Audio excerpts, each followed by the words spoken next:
जिसको सतगुरु की पहचान हो गई, वैसे तो सभी कहेंगे कि हमें सतगुरु की पहचान हो चुकी है, हम संत रामपाल जी से उपदेश प्राप्त हैं, हम अन्य कोई पूजा पाठ नहीं करते, हम उनके नियम भी निभाते हैं, 3 समय की आरती भी कर रहे हैं, संत रामपाल जी का ज्ञान प्रचार भी कर रहे हैं, हमें तो सतगुरु की पहचान हो चुकी है। नहीं, असल में सतगुरु कौन है और कैसे सतगुरु की पहचान होती है? असल में सतगुरु है कबीर परमात्मा, कबीर भगवान, सतगुरु जो सच्चा ज्ञान प्रदान करता है। 21 ब्रह्मांड में ज्योति निरंजन से लेकर यहाँ के शंकराचार्यों तक किसी के पास भी सच्चा ज्ञान नहीं है। यहाँ कोई भी जीव आत्मा सतगुरु कहलाने के योग्य नहीं है। इसलिए सच्चा ज्ञान देने के लिए सतगुरु की भूमिका खुद उस कबीर परमेश्वर को निभानी पड़ती है। वो परमेश्वर अपने सतलोक से सह शरीर, अपने तेज पुंज के शरीर को, जिसका नूर, जिसकी आभा एक रोमकूप में करोड़ सूर्य, करोड़ चंद्रमा, इनसे भी ज़्यादा प्रकाश, अपने ऐसे तेजोमय रूप को हल्का करके वो सतगुरु, वो कबीर भगवान इस धरती पर प्रकट होता है एक मनुष्य के बच्चे के रूप में, सह शरीर। दुनिया को लगता है माँ के गर्भ से आया है, माता से जन्म लिया है, लेकिन वो हम सब की चरम दृष्टि को धोखा देकर ऐसी लीला करता है।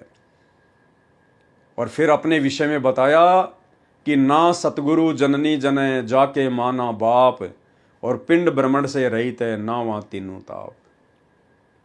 जो सच्चा सतगुरु होगा वो कभी भी माँ के गर्भ से जन्म लेकर नहीं आता है, क्योंकि माँ के गर्भ से जन्म लेता है जीव, क्योंकि जीव के उस माता के साथ में कुछ ऋण संबंध होते हैं, जन्म जन्मांतरों के कुछ संस्कार होते हैं, जिनको पूरा करने के लिए एक लेवा एक देवा दूतम, कोई किसी का पिता निपुतम, अपने संस्कारों का निर्वाह करते हुए वो प्राणी माँ के गर्भ से जन्म लेकर बाहर आता है। लेकिन सतगुरु का यहाँ किसी के साथ कोई ऋण संबंध नहीं होता है, और ना सतगुरु के ऊपर किसी का कोई ऋण चढ़ता है। सतगुरु तो दुनिया के चढ़े हुए ऋणों को उतारने के लिए आता है अपनी सच्ची साधना देकर। तो जो भाई बहन ये कहते हैं कि हमें तो सतगुरु की पहचान हो चुकी है, उन्होंने सतगुरु की पहचान केवल इतनी सी मान रखी है कि हमने संत रामपाल जी से नाम उपदेश ले रखा है, बस। भाई और बहनों, यही सतगुरु की पहचान नहीं है। जिस दिन आपको सतगुरु की पहचान हो जाएगी कि सतगुरु तो खुद कबीर भगवान है, कबीर परमात्मा है, उनके अलावा तो सतगुरु बनकर कोई सच्चा ज्ञान दे नहीं सकता। उसके बाद आप संत रामपाल जी के जितने भी फॉलोवर हैं, जितने भी भगत हैं, आपके घरों से, आपके दरबार साहिब से, आपके गले के लॉकेट से नकली सतगुरु कहे जाने वाले उस दाढ़ी मूंछ वाले कबीर जी की काल्पनिक फोटो के लिए कहीं कोई जगह नहीं बचेगी। जिस दिन आपको असली सतगुरु की पहचान हो जाएगी कि असली सतगुरु तो मेरे गुरुदेव भगवान के रूप में बैठे हैं, ये हैं जिंदा कबीर, सच्चे सतगुरु, जिंदा सतगुरु, उसके बाद तो आपके घरों में कबीर जी की समझे जाने वाली दाढ़ी मूंछ वाली उस नकली बेजुबान कागज की मुर्दा फोटो के लिए कोई जगह बचेगी नहीं।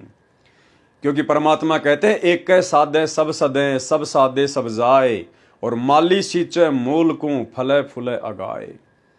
केवल एक मूल की पूजा करने से, एक मूल की सिंचाई करने से पूरा पेड़ परिपक्व होता है। लेकिन वर्तमान में संत रामपाल जी की 90% संगत की हालत यह है कि ना ही तो वो मूल की पूजा कर रहे और ना ही वो तने की पूजा कर रहे, वो केवल पेड़ के पत्तों के ऊपर पानी का छिड़काव कर रहे हैं। केवल सत्सेवक ही हैं, साध संगति से जुड़े हुए भगत भाई बहन ही हैं जिनके ऊपर सतगुरुदेव भगवान की छप्पर फाड़ मेहर हुई है। सत्सेवक भाई बहन अपने अपने घरों से कबीर जी की समझे जाने वाली उस नकली दाढ़ी मूंछ वाली फोटो को घर से बाहर कर चुके हैं। अपने दरबार से बाहर कर चुके हैं, अपने लॉकेट से बाहर कर चुके हैं। हम केवल अपने गुरुदेव भगवान की ही तस्वीर रखते हैं। हम केवल अपने गुरुदेव भगवान को ही भोग की आरती के साथ भोग लगाते हैं। हम केवल अपने गुरुदेव भगवान की ही महिमा करते हैं और अपने गुरुदेव भगवान के बताए गए पद चिन्हों पर ही चलते हैं। हम केवल अपने गुरुदेव भगवान का ही प्रकट दिवस मनाते हैं 8 सितंबर के दिन, ना कि बाकी संगत की तरह दोगला व्यवहार, दोगला आचरण करते हुए, दो नाव की सवारी करते हुए, ना कि जून के महीने में उस नकली दाढ़ी मूछ वाली कागज की कबीर जी की समझे जाने वाली फोटो को भगवान मानकर प्रकट दिवस नहीं मनाते। क्योंकि परमात्मा कहते हैं गुरु और गोविंद दो नहीं भाई, जब तक दो समझोगे दो जग में जाई। क्यों कहा परमात्मा ने? क्योंकि गोविंद यानी वो कबीर भगवान खुद ही सतगुरु की भूमिका करता है, गुरु की भूमिका करता है। इसलिए यदि आपने गुरु धारण कर लिया, सच्चा गुरु धारण कर लिया, उसके बाद आपने गोविंद की महिमा करने की आवश्यकता नहीं पड़ेगी। आपने गोविंद की मूर्ति को, उसकी बेजुबान मुर्दा फोटो को पूजने की आवश्यकता नहीं पड़ेगी। और यदि आप सच्चे सतगुरु को धारण करने के बाद भी उस गोविंद की फोटो को पूज रहे हैं, कबीर जी की समझे जाने वाली उस काल्पनिक नकली बनावटी फोटो को पूज रहे हैं, तो अभी तक आपको सतगुरु की पहचान नहीं हो पाई है। भाई और बहनों, भक्ति तो उसके बाद चलेगी जब हमें सतगुरु की पहचान हो जाएगी, हमें परमात्मा की पहचान हो जाएगी। संगत को केवल इतना ही पता है कि परमात्मा का नाम कबीर है, परमात्मा का नाम कबीर है। संगत ने केवल अभी तक जयकारा ही लगाना सीखा है।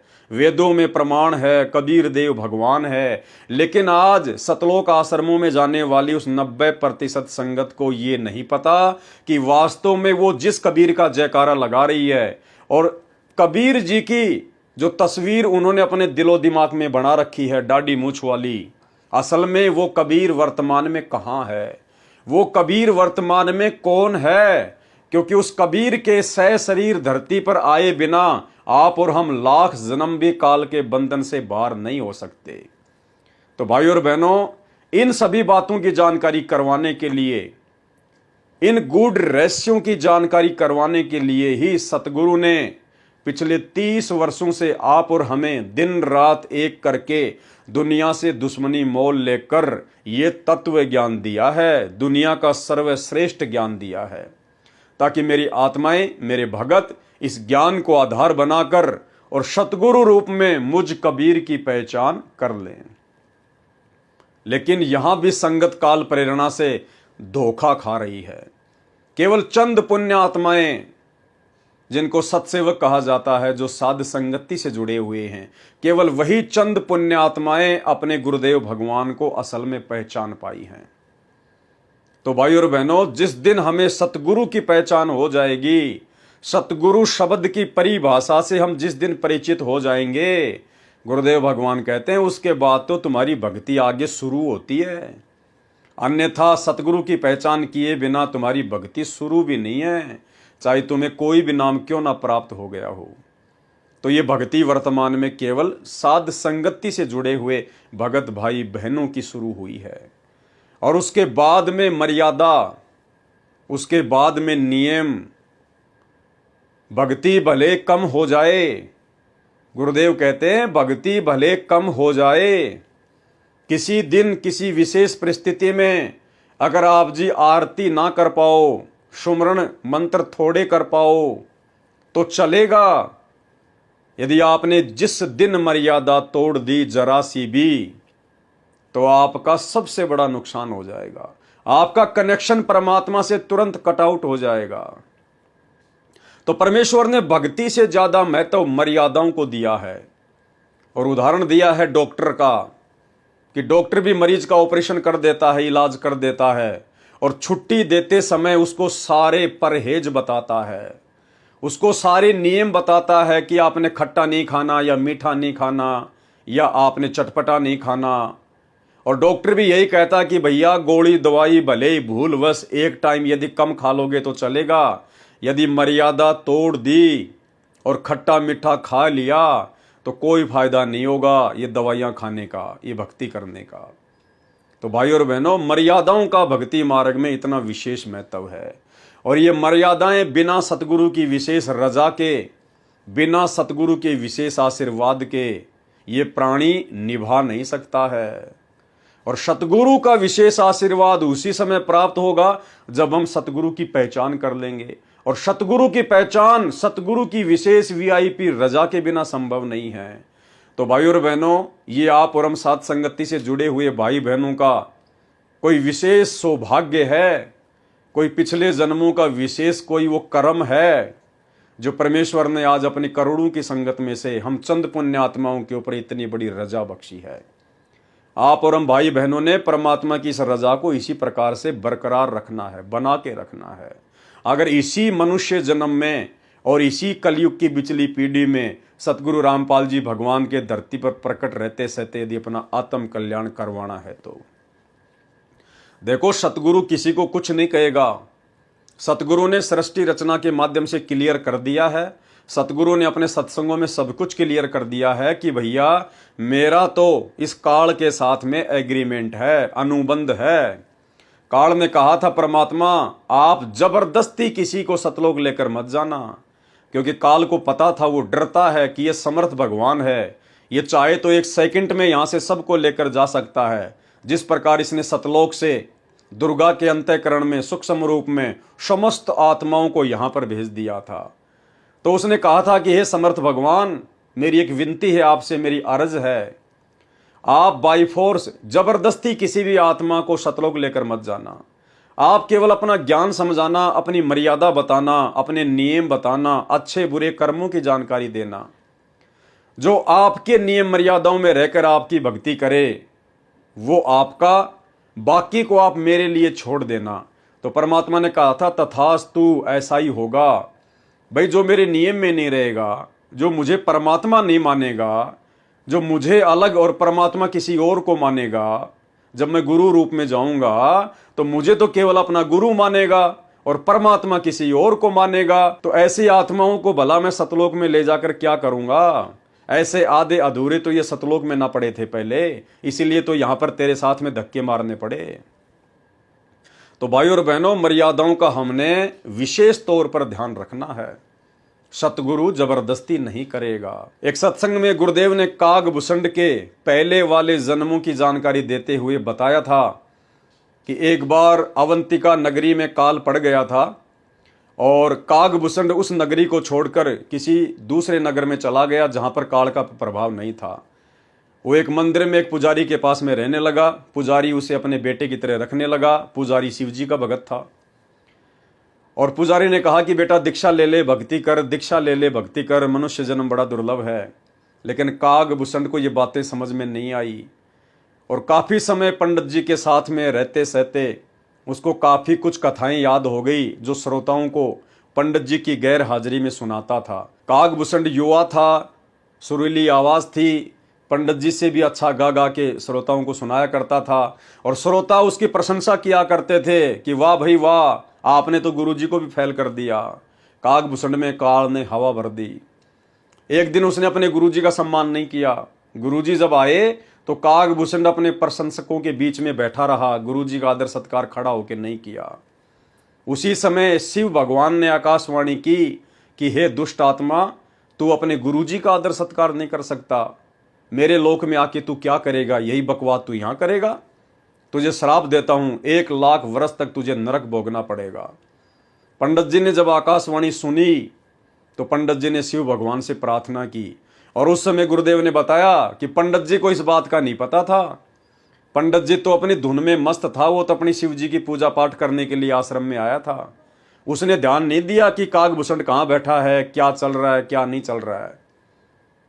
और फिर गुरुदेव भगवान ने बताया कि ठीक इसी प्रकार संतों का काम केवल इतना ही होता है, ज्ञान देना, भले बुरे की जानकारी बताना। उसके बाद अगर कोई बकवाद करेगा तो बकवाद जैसा फल मिलेगा और यदि कोई अच्छे कर्म करेगा तो अच्छे फल मिलेंगे। यानी गुरु फिर किसी का जिम्मेदार नहीं है, गुरु किसी का ठेकेदार नहीं है। गुरु ने केवल अपना ज्ञान बताना है, गुरु ने अच्छे भले कर्मों की जानकारी देनी है। तो ठीक इसी प्रकार सतगुरु रामपाल जी भगवान ने आके हमें हर प्रकार से अध्यात्म के विषय में माइनस पॉइंट क्या है, प्लस पॉइंट क्या है, मर्यादा क्या है, मार कहाँ खाओगे, कहाँ तुम बचोगे, सारी जानकारी उन्होंने हमें दे दी है, कंप्लीट कोर्स। अब उसके बाद जो जैसा करेगा भाई वो वैसा ही फल प्राप्त करेगा। सतगुरु पिछले 10 साल से हिसार की जेल में जाके बैठा हुआ है। सतगुरु किसी का ठेकेदार नहीं है। सतगुरु केवल उसके साथ में है जो सतगुरु का है, जो सतगुरु के वचन में रह के भक्ति करता है, जो सतगुरु की मर्यादा में रह के भक्ति करता है, जो सतगुरु से डरकर भक्ति करता है, 84 लाख योनियों के महाकष्ट को याद करके जो भक्ति करता है, जो मर्यादा तोड़ने से डरता है, सतगुरु फिर उसका रक्षक है शब्द रूप में पल पल। तो सुनिए ये छोटा सा सत्संग जिसमें परमात्मा ने स्पष्ट कर दिया कि उस पंडित ने ध्यान नहीं दिया कि क्या चल रहा है यहां पर। संतों का काम है ज्ञान देना। जो बकवाद करेगा उसको वैसा ही फल मिलेगा और जो अच्छे कर्म करेगा उसको वैसा ही फल मिलेगा। सुनिए। एक दिन श्रोता बैठे थे गुरुजी आगे अपने घर से मंदिर में पूजा करने के लिए, तो मैंने अभिमान इतना हो गया, मैंने खड़ा होकर दर्शन नहीं किया गुरुजी के, और बैठे बैठे दर्शन कर लिए। प्रणाम करते हुए भी शर्म आई कि स्रोत मेरे चेले चपटे के कहेंगे गुरुजी, मतलब अपने आप मान लेता है ये नकम्मी वस्तु को। अब उस गुरुजी ने नहीं ध्यान किया, वो तो अपनी धुन में था, अंदर जाकर जिसी पूजा करता था शिव जी भगवान की करने लायक गया, और वो कागभूषण बैठा था, उठा नहीं। तब आकाशवाणी की भगवान शंकर जी ने कि ए नीच आत्मा कागभूषण, तुझे 1 लाख वर्ष तक नरक में डाला जाता है, चल नरक के अंदर। ये आवाज आकाशवाणी सुन ली उस गुरुजी ने। पंडित जी ने कहा कि बेटा तूने क्या गलती करती, भगवान क्यों तेरे से नाराज हो गया। गुरुजी को पता नहीं कि ये ऐसे बैठा रहा, अंडी पाक रहा था।